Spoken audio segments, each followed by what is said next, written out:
Dave Sharma. Dave, great to see you. And we've actually got some quite big breaking news. Israel's Defence Minister, Israel Katz, has just visited the bombed hospital site, and he said that one of Israel's war goals now is to target the Supreme Leader Khamenei. He's just said this in the past few minutes. He's described him as the modern Hitler. He said he cannot continue to exist. And he says that under Israel's war goals, without question, the man should not continue to exist. He's comparing him, or he says he's a modern Hitler. So, Dave Sharma, that's extremely significant because the United States president had said that they weren't coming after Khamenei for the moment. But now we've got Israel's defense minister saying he's the modern Hitler. It's in line with Israel's war goals. They are going to target him. What's your response? What do you think about this? Look, obviously Israel's very upset at Soroka Hospital being hit down in Beersheba. I know the hospital, I've been there, and the government's very angry. I'd wait to see a statement from Prime Minister Netanyahu about this, though, before reaching any conclusions, because I think, look, to date, Israel's goals have been to dismantle, degrade, destroy Iran's nuclear facilities, its ballistic missile program, and discourage it from continuing support for armed terrorist groups. And I think there are all legitimate goals. I think if Israel gets in the business of actively seeking regime change, so to speak, that's a significant shift in goals, and it might not enjoy the same level of support across the world. Or indeed, often if a foreign adversary comes and suggests regime change in your country, it's often a way to rally the local public there around the existing leadership. We're almost a week into the war, and Israel has been, of course, incredibly successful, an extraordinary operation. Although, as we've just seen, Iran is still firing missiles that are actually hitting hospital, the most extreme example. So how much does Israel need American help here? Well, look, I think America is providing help in tracking and shooting down incoming ballistic missiles, drones and other offensive weaponry that Iran is firing at Israel. Look, Israel has no doubt, had a tragic loss of life and many facilities have been damaged. But I would say my assessment, my understanding of people on the ground is the Iranian response has been less than expected or less than has been feared, in large part because Israel got in early and, destroyed a number of the ballistic missiles, launch sites and launch vehicles as well. And I think that's meant that Iran's capacity to respond has been much more limited than might have been expected. And do you have a view on whether US President Donald Trump will make the final call to use the B-2 bombers to destroy the Fordo nuclear site?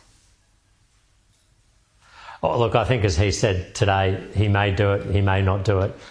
No one knows the answer to that question. Very true statement. But clearly the United States is putting in place the assets to do that should it wish. I mean, there's another US aircraft carrier battle group that's on its way to the Middle East and will arrive in the next day or two. That joins one that is there already. They have been moving assets that are in nearby theatres, including Europe, air-to-air refuelers, strategic bombers and the like. And I think that gives them the options should he make that decision. And clearly there are active discussions in Washington. There's no great secret about that, about what US assistance or involvement might look like and what are the risks to any such operation and how would that play out. Dave, just on the Australian response, when the war broke out, Penny Wong called for both sides to de-escalate, as if there was some equivalence between Israel and Iran. How ludicrous is this? Were these comments? Well, she called for both sides to de-escalate. She also called for a return to dialogue. I mean, Israel and Iran have not spoken in 46 years. The Islamic Republic of Iran does not recognise Israel. In fact, it's committed to Israel's destruction. There are no diplomatic relations and there has been no dialogue. There's nothing to return to.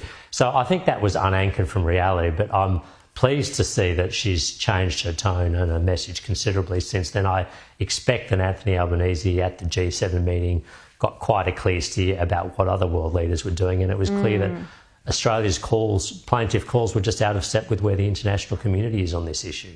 Exactly, and I like the way you put that about her comments. You know, not attached to reality.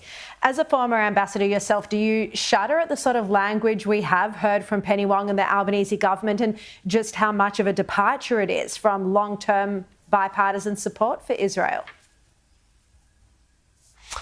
I do, and I think it's done Australia's standing damage. I mean, I think we've basically dealt ourselves into irrelevance under this government. I mean, you know, Penny Wong issues these statements from Adelaide and press conferences, but the world is not listening.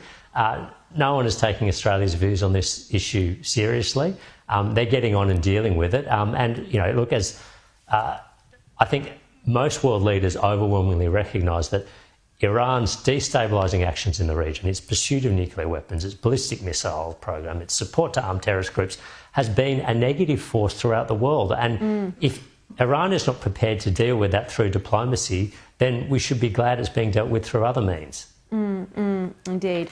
Now, I've been contacted by so many people over the past week. There are hundreds of Australian citizens stranded in both Israel and Iran, and the Albanese government has offered to get people from Israel into Jordan, but then nothing. So there'd be elderly people, new mothers, just stranded in Jordan. And in fact, the Australian embassy was closed for a few days when this first happened.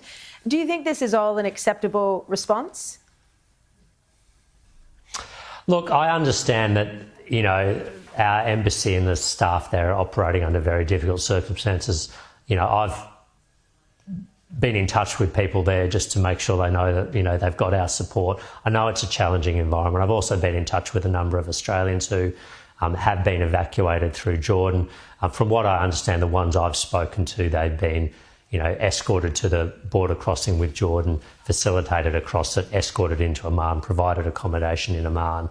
I think, you know... But is that by the Australian government or is that by AJAC? Is that by AJAC or by the Albanese government?